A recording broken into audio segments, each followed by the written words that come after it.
Your exclusive home of Utah Jazz basketball is right here on 97.5, the KSL Sports Zone. Markkanen sets a pick. Collier veers to his right. 4 seconds. Hands to Key. 3. Good! Keyonte George with 0.8 seconds left. Keyonte George with a kill shot. But I think the biggest testament to Lowry is, like, he was empowering me the whole time down the stretch. Like, he passing me the ball back. He, like the three I had on Vucevic, like, he threw the ball back. It was like, go at him. I'm like, all right. Like, if I had 40, I'll tell you to swing me the ball. But, like, just to get that moment and for Zay to obviously trust me to make the shot. And obviously I'll go back home and watch the video. But, I mean, it was just great to hear our crowd scream and yell and get back in the win column, honestly. You're locked into JJ and Alex on 97.5, the KSL Sports Zone. Oh, this feels right coming back to talking to Tim LaComb. It's a little bit of classic rock jam, dude. He is Tim LaComb, pre-half and post-game. You hear him with Jake Scott every day on the Jazz broadcasts. And he, of course, dipping in with us today. Joining us on the program, he is Tim LaComb. Tim, what's going on, man? What's going on, man? It's been a minute. I know. We miss talking to you all the time. But listen, I get to dip in on the way out of the studio when you guys kick things off on Jazz coverage, and having watched a few of the games in person and then listening to quite a bit of them as well, this seems like a lot of fun that we shouldn't necessarily be having right now, and it's a great spot to be in. It really is. But, with it comes always angst. We can't just enjoy. And which I think has been the theme of your show today, right? I heard the early parts. There was some grumpiness going on. Yeah, look, we have all sorts of reasons to be cynical, but this Jazz might not necessarily be one of them right now. Yeah, I mean, really, I think we're seeing some pretty great things. I think the story of the year up until last week has been pretty much a runaway, and that's kind of the ascension of Keyonte George and the way that he's approaching the game. And, it's so awesome because I think it really speaks to human nature. Like we're not immediately great at everything, around our job. It's things that you've got to kind of work your way into. And I think his time spent in the off season really leaning into what it is that's going to keep him in this league for a long, long time. He had to make some adjustments, and I just, I sit and watch it every night. I see his effort. I see, how focused and locked in he is. And it really is, to me, such a cool story. And then Lowry, of course, last week did what he did, which was just phenomenal. And that game against the Bulls on Sunday might have been the most exciting, fun, kind of crazy game that we've had in a while, So, I think things are great in Jazzland. There's more stuff, but I'll let you guys talk a little bit too. Well, let's dig into Keyonte a little bit deeper. You nailed it there. I think Keyonte George is the story of the year for the Jazz so far because we knew Lowry was an all-star. We know what Lowry is. We didn't know what Keyonte is, and what we're seeing right now is a player that could exceed our expectations. Remember, this is a guy that was taken in the middle of the first round. This is a late lottery pick. This is not a guy that was supposed to be a superstar player, but I mean, he's playing like one right now. Specifically, what is he doing at the point guard position that's different than what he was doing the first two seasons? Well, I just think from where I sit, I think it's a real attention to detail. I think it's a focus on all the things that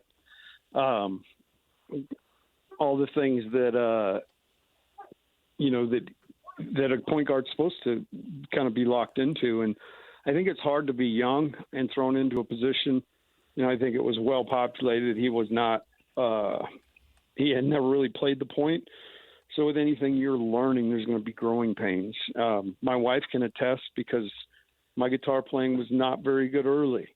And, thus a lot of loud, clunky noises.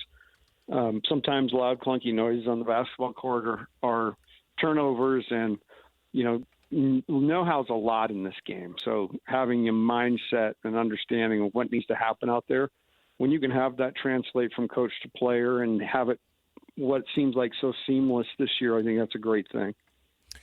Tim, one of the things, JJ was talking about the Lowry thing and about how, a couple of years ago we had an all-star here in Salt Lake. And then last year, it wasn't just the injury stuff. I also just didn't feel like there was a lot of clicking the moments that he did come back with the team. He had a lot of great moments where he'd be in that 30-plus point range a couple of times. But what is different about Lowry this year? Because it feels like he's even hit a different level. Well, I think he's a rhythm player, and I think he's a guy that really benefits from playing a lot. Timing is a big part of his game, and so I think kind of hit and miss last year, for him playing and some of the injuries he dealt with, the time he spent out, I think it hurt him, and I don't think it hurt him long term, but I just think in the moment he was just not quite as sharp as he typically is because he relies on that. But I think that this year it's pretty evident that this team's built, quite differently. Last year it's pretty well documented. It was hard. I think you had a bunch of veteran guys who you had value in and you wanted to try to do right by and make that, if there were to be a transaction on the back end, that more valuable. But at the same time, you want to bring your young guys along. And sometimes your group just is not basketball congruent. And I felt like, this year when I saw the veterans that they went out and signed, I kind of made the comment that when you look at George Niang, Kevin Love, and Kyle Anderson, you look at guys that are great for a locker room, but they're also great to help young guys develop. They're approachable. They're veteran enough. They've been through the wars. They can speak to it. But they're also not going to be clamoring to be in the rotation unless they deserve to be. And so I just think this year, all that being said, the ball freely moves around. I love what Will's done with the offense. Lowry is a threat, but everybody's a threat. The cutting, the movement, the assists. I think it's been really fun to watch. Ace Bailey is another player that we're focused on quite a bit, and I think we're all going to be understanding and patient with his development and understand that he's not going to have it all figured out year one, and there's a lot of ups and downs that come with that, but some of the ups we've seen are pretty spectacular. What are your thoughts on what you've seen so far from Ace? Yeah, I think you hit it on the head, and again, it goes back to my initial thought, and that is that the only way through is through, and I think if we all kind of look at our own lives every day is not created equal. And some days there's more resistance even in just your day. And then you've got the whole context of trying to go out and play. You really rely on your teammates. You hope the other team doesn't have this crazy night. So there's just way more that goes into it. And I think that, for me, it's, I think you take Ace into consideration. There is zero doubt in my mind this dude's an all-star. This guy will be an all-star. Wow. He really makes scoring 20 look easy. But again, the other night he was hindered by foul trouble, which is what? A know-how skill. And, you get an official and he's calling the game tight. You feel like he's, maybe picking on you. You've got to kind of remove yourself from any kind of suspicion. And it's just some things you learn as you go, and the only way to learn them is to actually do it. And I was looking at an article today. At one point, people were really down on the 2021 draft class, and it's 4 years removed now, almost 5 years removed. But you go back and look through those names, and they're big-time contributors on teams across the league. And so, I do think with younger players coming with less experience, there's going to be a more of a steep curve on the front, but then when they find their footing, they're going to be really good players. Well, let's talk a little bit more about some of these other guys. When you see a guy like Ace Bailey, we've seen a couple flashes here and there, a couple 20-point games, and the rawness of like a little bit of the lack of defense, and then just like some of the things where other pros sniff out the guy who doesn't have those things that are just the little things, the turnovers and stuff like that. And you can rattle a rookie, I think, like Ace Bailey a little bit early in their career.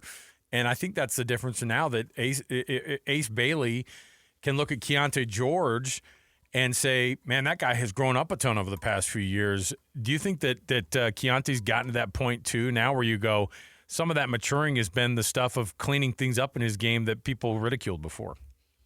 Without a doubt. And I think the summer, again, a story that was told across the market, but, Keyonte invited a bunch of guys to go to Texas with him and work out and spend time together. And, again, that's probably not in his comfort zone. He's more of a quiet guy, but I think the fact that he did it and these relationships were forged, these authentic, meaningful relationships, that can only help your performance on the court. So there's zero doubt in my mind, as Keyonte's locker's next to Kevin Love and he's getting counsel, I'm sure there are a lot of conversations late at night or, early in the morning at a diner or something where those guys find a place to eat and they talk about, Ace is asking questions because he's inquisitive. I do know that. Mm-hmm. The kid's a sponge and he definitely wants to learn it.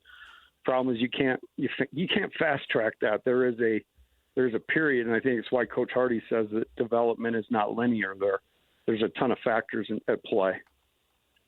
The Jazz are so good right now that a lot of fans that are have their eye on the draft next year are panicking a little bit and worried about conveying that pick. And one of the reasons why they're panicking is because we watch A.J. DeBonsa right here in Utah do amazing things at BYU. You've had a chance to see him play some games for the Cougars. Now, what are your early thoughts on A.J. DeBonsa? What stands out to you about his game? Well, I think first and foremost, the kid can score at every level. And it's like Hurdley said over the weekend, he's not sure that level of shot making, really can be found in anywhere else like that in the NCAA. So I think that's a great compliment, and there's zero doubt the kid can really score. What I've really been impressed with, though, is how he's kind of had to bow his neck in situations when it hasn't been going his way. And, we mentioned Keyonte's name, and, the first year coming off the bench and doing all that, it's so hard because these guys they're proud. They've been the best player in their area forever. And, you learn that you got to give a little bit back. And I see that with Ace. I see the other night his competitiveness in the second half, the way he stayed composed against a team that was really built that night and hell-bent on stopping him. I think you got to really look at that hard, and so those are the things that impressed me. I obviously loved watching his tape and everything coming into this year. I wondered, and when it gets tough, how will he respond?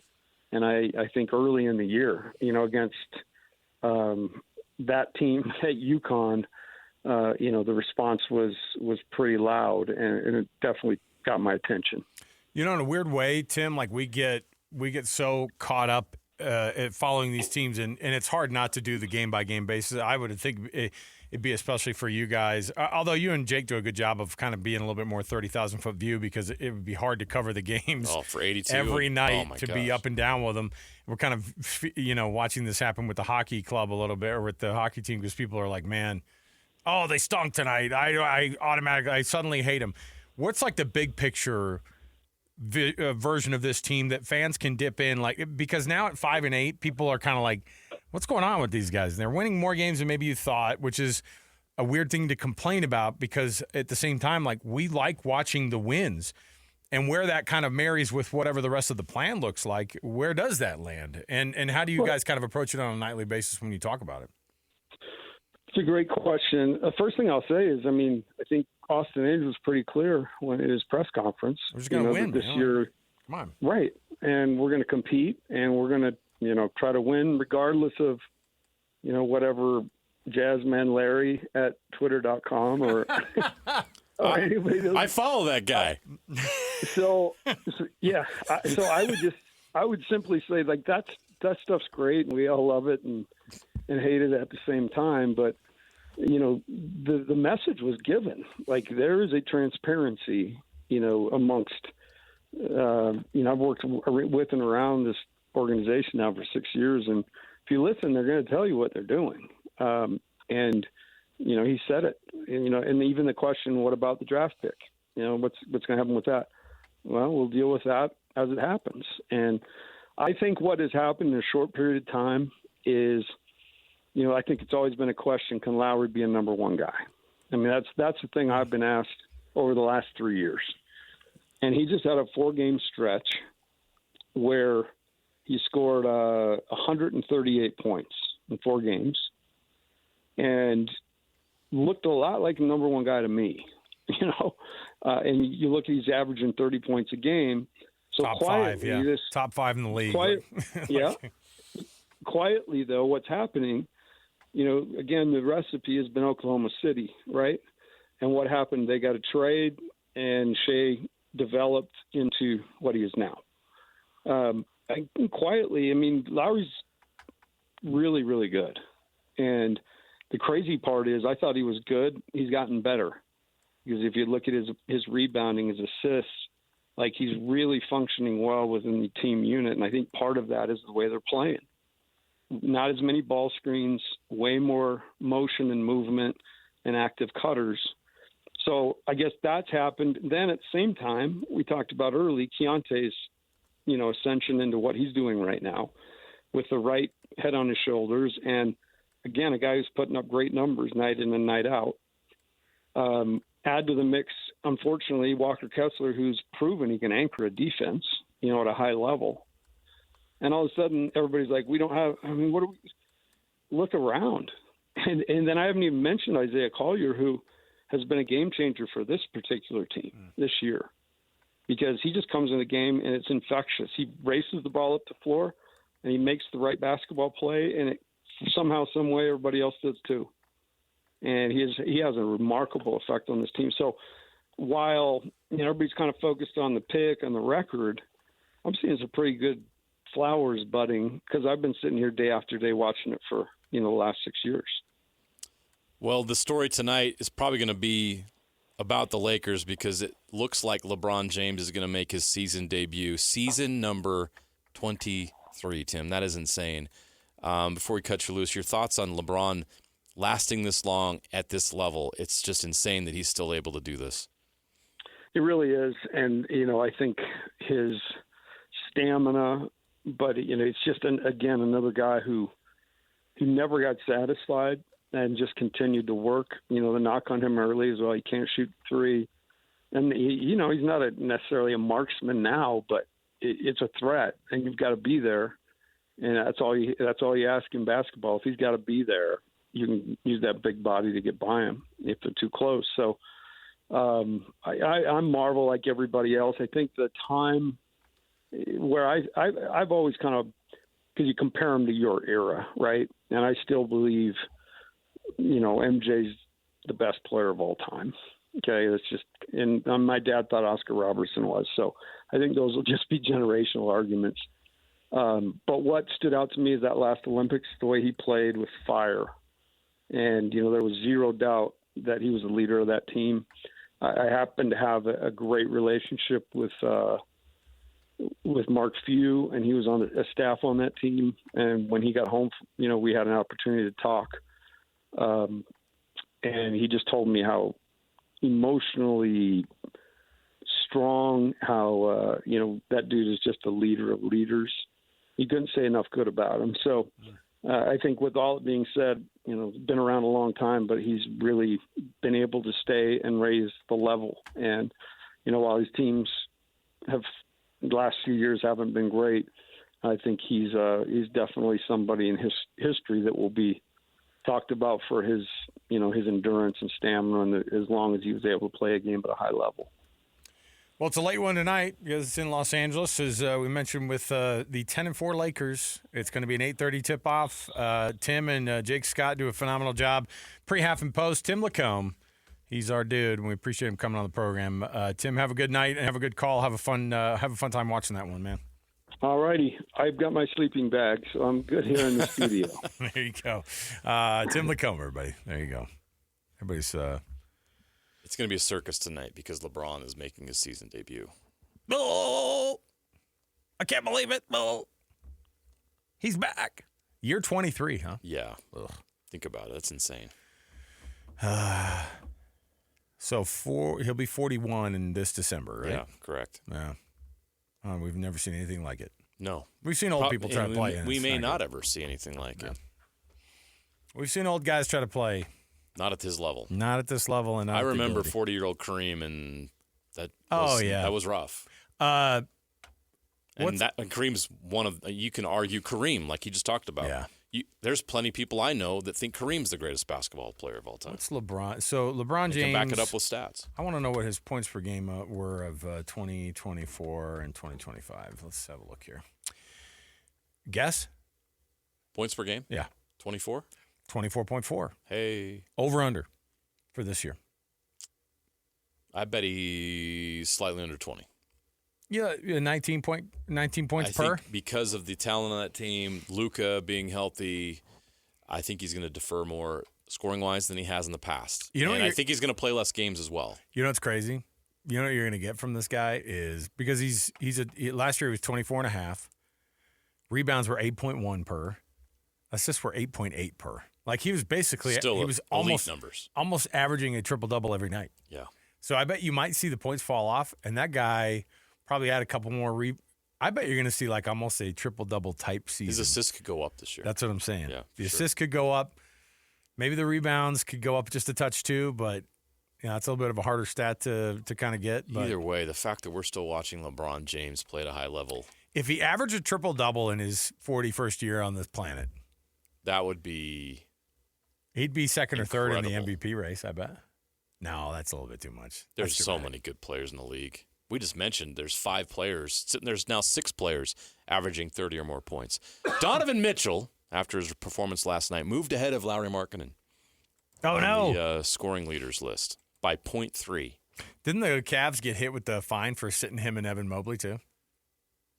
A couple nights ago. Today I just saw it. I missed it, but that's possible. They got hit because they're like, oh man, I got How that. about Sam Merrill with another 20-point game last night? Good for him. I love it. Okay, we'll take a break. We'll come back. Appreciate Tim LaComb. Our program is always brought to you by this hour, the good folks at Trajan Wealth, TRAJANwealth.com. Trajan Wealth for all your trusted local needs in retirement. Dip in, by the way, pregame starts at 7:30 tonight for the Jazz Radio Network, and then 8:30 your tip right here on 97.5 the KSL Sports Zone. More to go. JJ and Alex right around the corner. Stay with us. All the latest news and notes from the league and the locals in the NFL. JJ and Alex bring you the NFL Blitz on 97.5 the KSL Sports Zone. Should we do it now? You like it? You like it right now? All right. Guess what time of day it is? It is a Tuesday. You know what that means? It's a Jazz Ticket Tuesday. You might hear the NFL music in the background, but you know what we got? Some Jazz tickets to give to you. What do we have? Caller number 12 right now, 801-575-ZONE. 801-575-ZONE gets you a pair of tickets to see the Jazz versus the Oklahoma City Thunder, who come to town on the 21st. What day is the 21st? Is that Friday? That's just Friday, right? Yeah. Boom. How about a Friday night matchup between the world champs and the Utah Jazz, man? Go see the sensational rookie. Go check out Keyonte George. Keyonte George having the year. Potential all-star Lauri Markkanen. Yeah. Oh, yeah, man. Go watch this team Love play. it. Come on. Win some tickets right now. 801-575-ZONE. Caller number 12 gets a pair of tickets to see the Jazz and the Thunder. 801-575-ZONE. All right. Oh, boy, what a dog of a freaking game last night.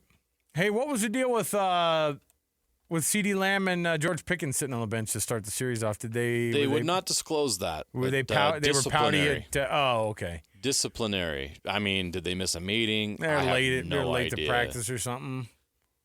No idea. Did they make fun of their head coach's visor? I don't know. What is He's a visor guy. I know. Think about the visor folk that are in the league. What does wearing a visor tell us about someone's personality? I just assume if you've got a visor on, bald people like myself don't like the visor guy because I think they're showing off. I like the hat, but I want to show you that I got a full head of hair. See, and that kind of cockiness, I don't like it. Think of the visor people. Who are the best visor coaches in the history of the game? Gruden? Yeah, he's a visor guy. Sean Payton was a visor guy for a long time, although he was wearing like a regular hat this last The old Sunday. ball coach, Steve Spurrier. Oh, I mean, classic. Yes. Lane Kiffin is kind of a visor dude. He is a visor guy. He's got nice hair. Yeah. No, That's again, like I probably said, People Notice like all these guys with visors have very nice hair. You can't not. They don't want to hide that under a cap. If I do the visor, I'm gonna have the worst tan line in the history of humankind. So apparently, you had to have a visor to coach at Oklahoma because both Lincoln Riley and Bob Stoops was Bob Stoops say yeah. Lincoln Riley's and the visor is so freaking weird. Yeah, it is. Now you think about it, like all these guys, the visor. You know who else wore a visor that also had incredible hair? Gundy. Oh yeah. Oh yeah. Oh my He's goodness. a visor guy. Yeah, I forgot. A lot of college coaches, not a lot of NFL guys. Does Gundy coach again? No. All right. I don't think he wants to coach in today's college football. Yeah. And I don't know of another place that will give him a chance for how much money he's going to want to ask. If you see him pop up, it'll be like at a Division III team or something. Yeah. Right. But speaking of Schottenheimer and the visor and CeeDee Lamb and George Pickens, how bad do you have to be to make the Cowboys look good, JJ? Pretty darn bad. I mean, it was. I don't want to pile on because I know that. Lloyd's probably gone. Can we speak freely about the Why Raiders? not? Because the reality is that he's probably more pissed about him than we are. Yeah, they stink. I mean, they're bad. That was ridiculous last It's kind of weird. Like when did it? Because it was 24-9, and then they got like a late score. It was 33 to. The Cowboys are not that good. No, the Cowboys and even Cowboys are bad. fans are hearing me right saying, "Yeah, you're right. I know.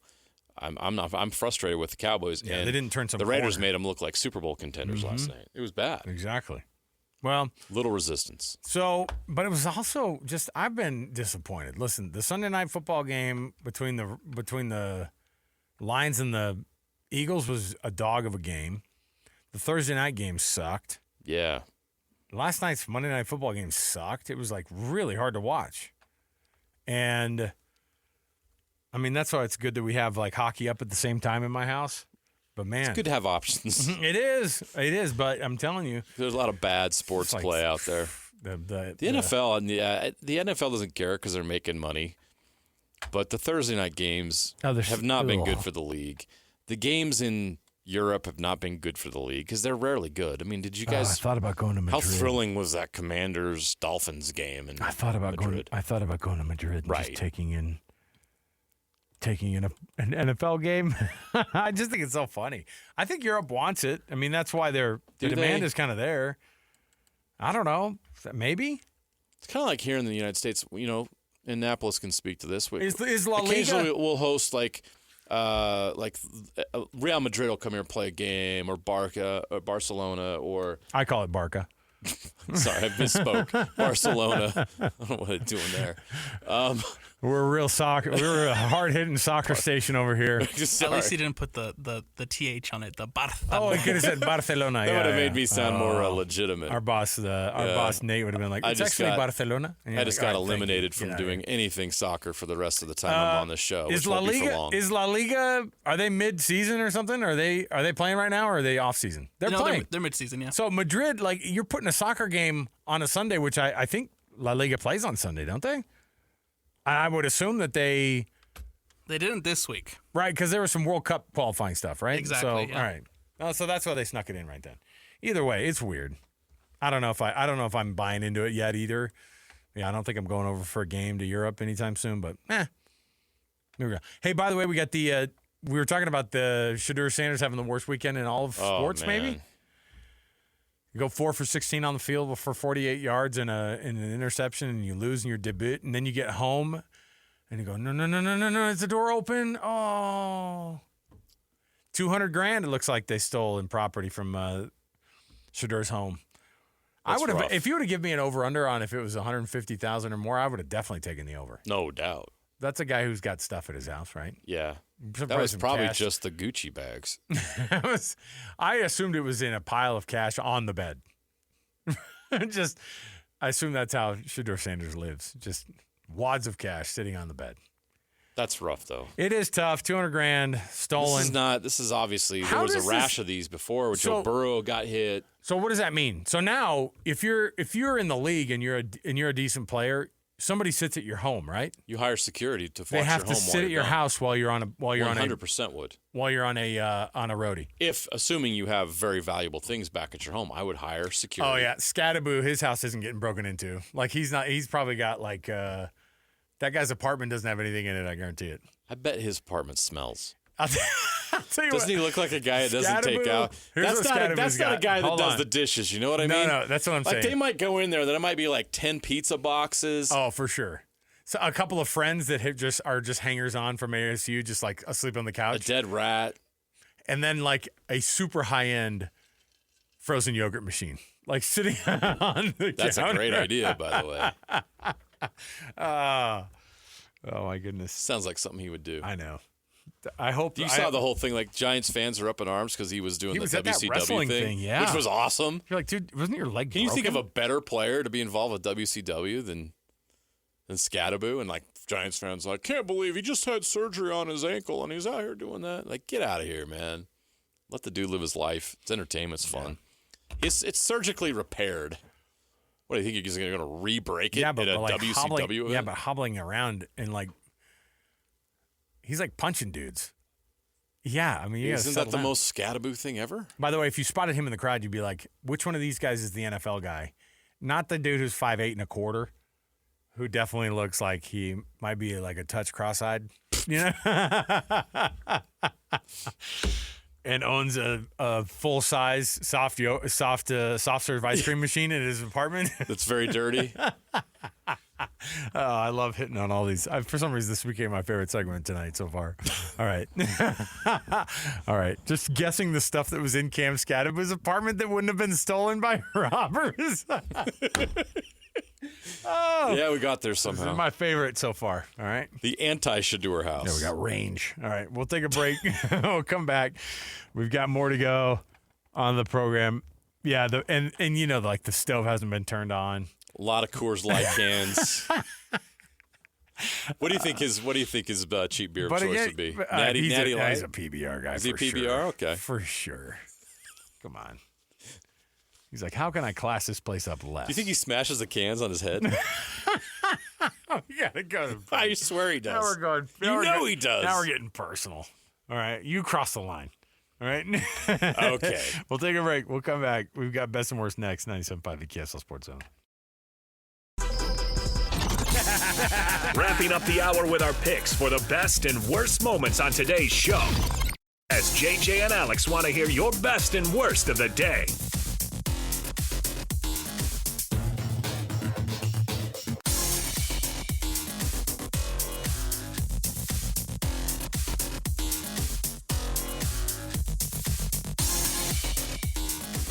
Welcome back. JJ and Alex, 97.5 the KSL Sports Zone. Best and Worst brought to you by the Doug Smith brand of dealerships in American Fork, Spanish Fork, and in Linden. Nobody knows cars like Doug.